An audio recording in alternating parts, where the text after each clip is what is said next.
Bapak Ibu Saudara yang dikasihi Tuhan, di malam hari ini kita akan belajar dari perenungan firman Tuhan yang terambil dalam kitab Nabi Yehezkiel pasal 37 ayat 24 hingga ayatnya yang ke-28. Bapak Ibu Saudara yang dikasihi Tuhan, ada sebuah kalimat bijak yang disampaikan oleh seorang bernama Tom Bodett yang mengatakan, "They say a person needs just three things to be truly happy in this world." Mereka mengatakan bahwa seseorang membutuhkan hanya 3 hal untuk merasakan kebahagiaan yang sesungguhnya dalam dunia ini. 3 hal itu dikatakan someone to love, something to do, and something to hope for. Ya, jadi seseorang untuk dicintai, seseorang atau sesuatu untuk dilakukan, dan sesuatu untuk dia berharap. Artinya, Ibu Bapak Saudara yang dikasihi Tuhan, memiliki harapan itu adalah sesuatu yang penting untuk seseorang dapat menjalani kehidupan ini dengan bahagia. Memiliki harapan membuat seseorang mampu menghadapi apapun yang terjadi dalam kehidupannya karena dia punya harapan untuk kehidupan masa depannya. Nah, Bapak Ibu Saudara yang dikasihi Tuhan, harapan itu jugalah yang terlihat dalam perikop pembacaan kita di saat malam hari ini. Situasi ketika Nabi Yehezkiel berbicara kepada umat Tuhan yang sedang berada di pembuangan bukanlah situasi yang baik, bukanlah kondisi yang menyenangkan. Itu terlihat, Ibu Bapak, mari kita perhatikan Ibu Bapak Saudara pada pasal 37 pada ayatnya yang ke-11.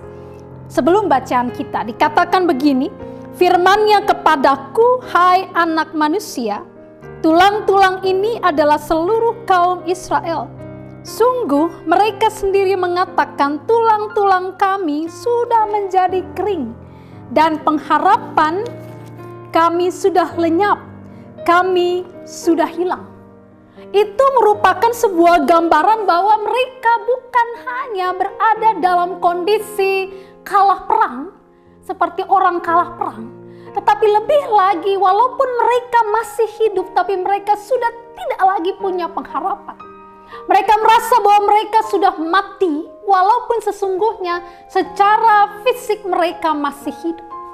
Dalam situasi seperti itulah Yehezkiel bicara tentang pembaharuan, pemulihan yang akan Tuhan beri kepada umatnya.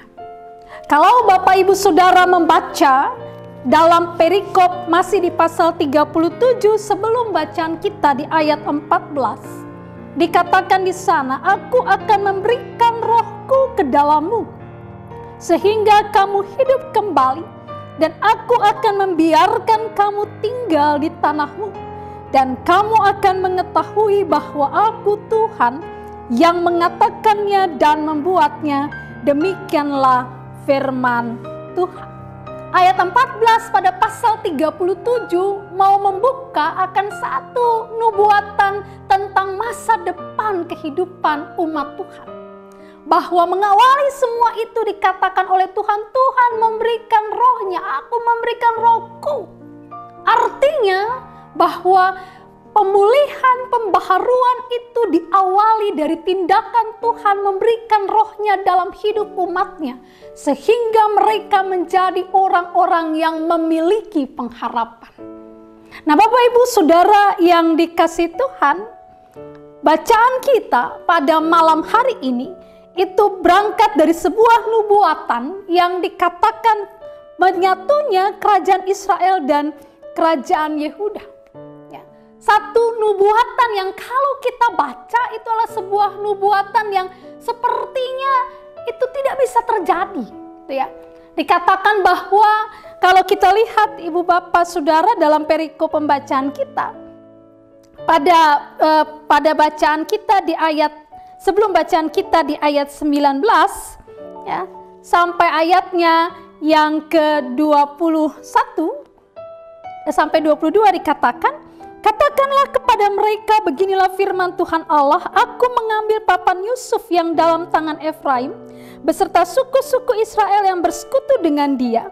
dan menggabungkannya dengan papan Yehuda, dan aku akan menjadikan mereka satu papan sehingga mereka menjadi satu dalam tanganku. Dan sedang kau memegang papan-papan yang kau tulisi itu dalam tanganmu di hadapan mereka, katakanlah kepadanya, beginilah firman Tuhan Allah, sungguh aku menjemput orang Israel di tengah bangsa-bangsa. Kemana mereka pergi, aku akan mengumpulkan mereka dari segala penjuru dan akan membawa mereka ke tanah mereka. Aku akan menjadikan mereka satu bangsa di tanah mereka, di atas gunung-gunung Israel, dan satu raja memerintah mereka seluruhnya. Mereka tidak lagi menjadi dua bangsa dan tidak lagi terbagi menjadi dua kerajaan. Ya, jadi Bapak Ibu Saudara yang dikasihi Tuhan, nubuatan awal tentang menyatunya kerajaan Israel dan kerajaan Yehuda, ya dikatakan bahwa itu akan Tuhan genapkan, dan dalam satu bangsa yang utuh itu yang akan kembali menyatu itu, pada ayat 23 dikatakan mereka tidak lagi menajiskan dirinya dengan berhala-berhalanya atau dewa-dewa mereka yang menjijikkan atau dengan semua pelanggaran mereka. Tapi aku akan melepaskan mereka dari segala penyelewengan mereka, dengan mana mereka berbuat dosa, dan mentahirkan mereka, sehingga mereka akan menjadi umatku dan aku akan menjadi Allahnya. Itu pembuka dari nubuatan yang kita baca pada malam hari ini, bahwa kerajaan yang akan dipersatukan Tuhan, kerajaan Yehuda dan kerajaan Israel akan persatukan Tuhan itu akan menjadi satu bangsa yang baru, yang betul-betul hidup dalam ketaatan kepada Tuhan. Nah, Bapak Ibu Saudara yang dikasihi Tuhan, lalu dalam bacaan kita pada malam hari ini dikatakan pada ayat yang ke-24, maka hambaku Daud akan menjadi rajanya, dan mereka semuanya akan mempunyai satu gembala.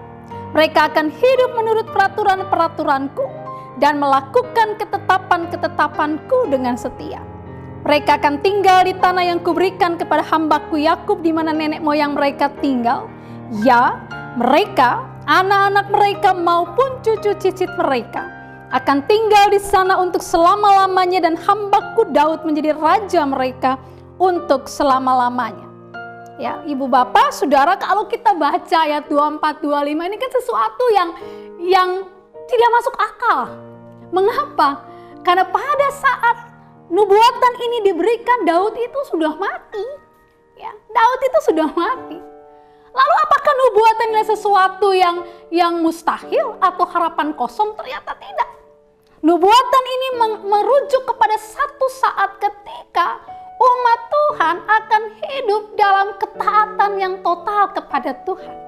Nubuatan ini ya akan mulai terwujud, Ibu Bapak Saudara, adalah pada saat kehadiran Yesus, ya, keturunan dari Daud, di mana Dia hadir untuk membebaskan manusia dari dosa melalui karya penyelamatannya. Dan kemudian umat yang baru itu akan menjadi umat yang hidup dalam ketaatan kepada Tuhan Allah. Di mana itu terlihat? Mari perhatikan dalam bacaan kita di ayat yang ke-26. Dikatakan di sana, aku akan mengadakan perjanjian damai dengan mereka, dan itu akan menjadi perjanjian yang kekal dengan mereka. Aku akan memberkati mereka dan membuat mereka banyak, dan memberikan tempat kudusku di tengah-tengah mereka untuk selama-lamanya. Tempat kediamanku pun akan ada pada mereka, dan aku akan menjadi Allah mereka, dan mereka akan menjadi umatku. Ayat yang ke-26 itu merujuk kepada apa yang dilakukan Yesus Kristus. Mulai dari ayat yang ke-24 sampai 26, itu merujuk kepada tindakan Yesus Kristus untuk menyelamatkan manusia dari cengkraman kuasa dosa dan maut. Jadi kalau kita lihat, Bapak Ibu Saudara yang dikasihi Tuhan, bahwa nubuatan yang disampaikan Tuhan melalui Yehezkiel kepada umat Tuhan yang berada di pembuangan, itu adalah sebuah nubuatan yang berkelanjutan. Ya, sebuah nubuatan yang pertama-tama digenapi dengan pulangnya kembali, ya, orang-orang Yahudi dari pembuangan ke tanah Babel, ke tanah Yehuda, ya, ke tanah Yehuda. Lalu kemudian itu akan berlanjut dengan kehadiran Yesus sebagai keturunan Daud, ya, yang menghadirkan akan kerajaan Allah, menghadirkan akan tanda-tanda kerajaan Allah di dalam kehidupan manusia dengan berpuncak kepada karya penyelamatannya di atas kayu salib.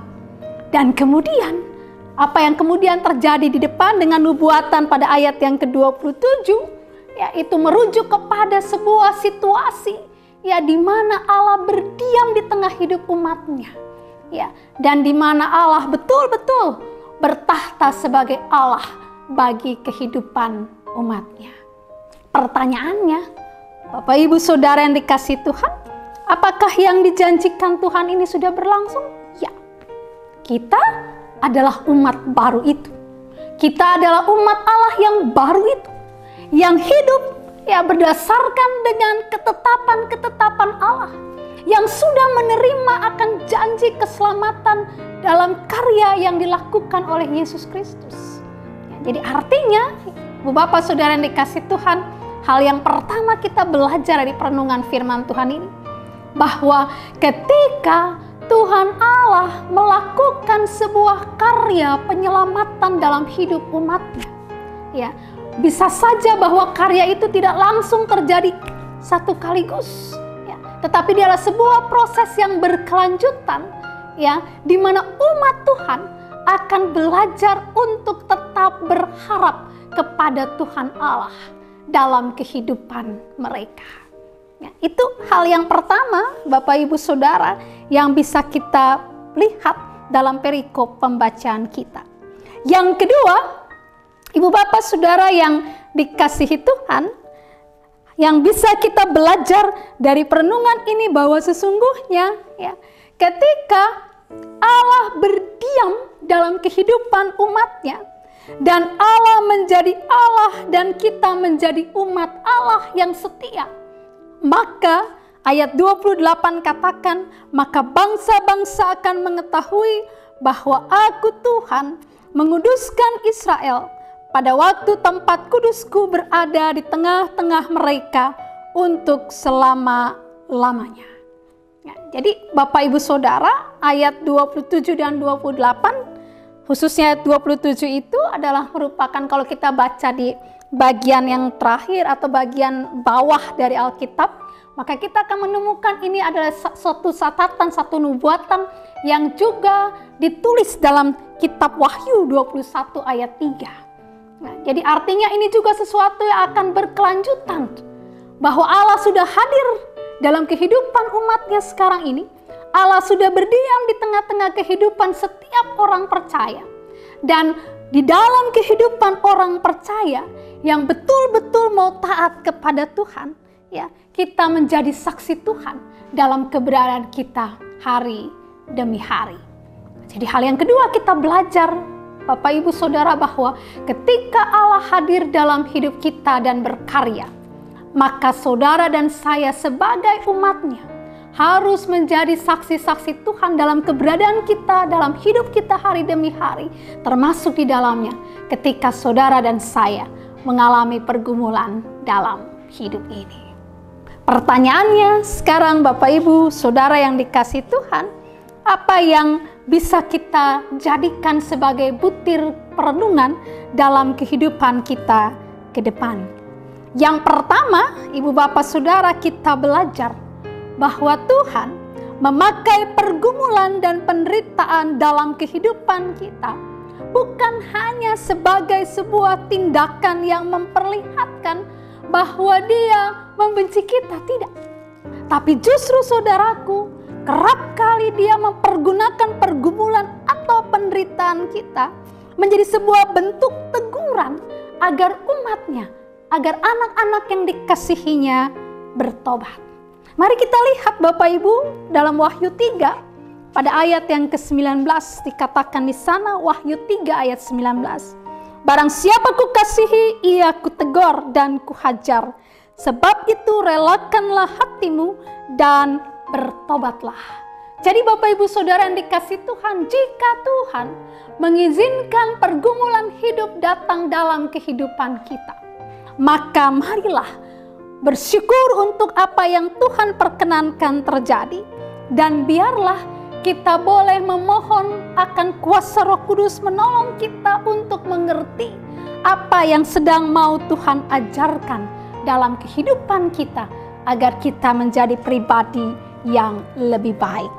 Yang kedua, Bapak Ibu Saudara yang dikasihi Tuhan, perenungan kita mengajarkan kepada kita semua bahwa sesungguhnya ketika Tuhan mengizinkan pergumulan datang dalam kehidupan kita, maka ada sebuah janji, ada sebuah harapan yang kita lihat dalam perikop ini, bahwa sesungguhnya Tuhan pasti akan bertindak untuk memulihkan kehidupan saudara dan saya.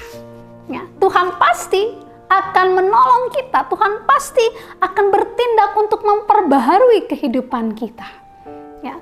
Nah, persoalannya adalah kerap kali kita yang tidak sabar dalam menantikan Tuhan bertindak untuk menolong kita menyelesaikan beragam persoalan hidup kita.